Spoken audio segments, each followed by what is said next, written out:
The F-14 Tomcat, caged lightning with million-dollar missiles and a Vulcan 20mm cannon. You'll need every ounce of firepower this plane can offer for your current mission. Command Headquarters let you know this morning that the enemy is building airfields and bases all over the desert. They're protecting those bases with squadrons of their best interceptors.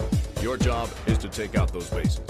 If you have to knock down a few enemy planes, so much the better. Just you and your F-14.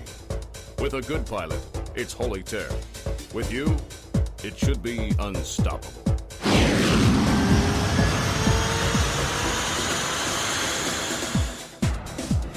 Are you all ready to take the highway to the danger zone? This is Afterburner 3 for the Sega CD.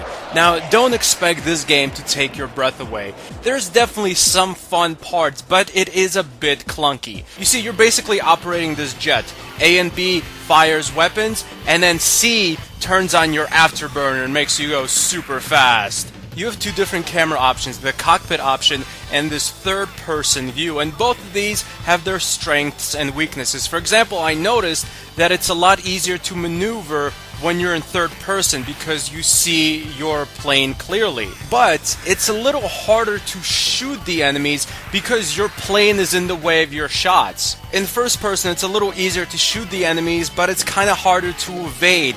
The ship just feels a lot bigger because it's literally taking up the entire game screen, so it's hard to evade when enemies are shooting you. In fact, even in third person, it's pretty hard to evade the rockets enemies shoot at you. This is a really fast-paced game, and because of the somewhat jerky controls, it's just hard not to get hit.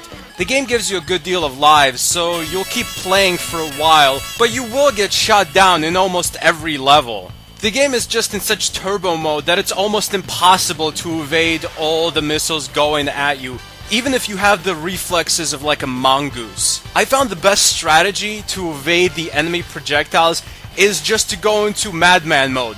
Just whenever you see an enemy coming at you, or whenever you see an enemy and you think the enemy is about to fire at you, just start spinning uncontrollably, jerking back and forth all over the screen. Just go crazy. That's your best option. Just go insane, and chances are the enemy won't hit you. If you try to time yourself and wait for the enemy to actually shoot you, most of the time enemies will hit you when you least expect it.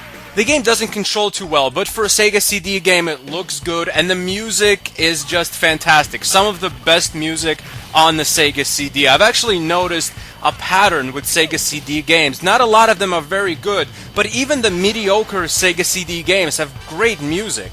I think Sega CD has some of the best OST soundtracks of any console. I won't be your wingman anytime soon if you want to play this game with me. But if you're a fan of the Afterburner series and you like these kind of flying and gunning games, it's definitely worth a try. Although don't expect this game to be great. It's just above mediocre. And frankly, the way you have to fly in this game, it's dangerous, Maverick. Afterburner 3 for the Sega CD gets a very average stanburdman rating of a 6.7 out of 10. Thanks for watching. Goodbye, my friends.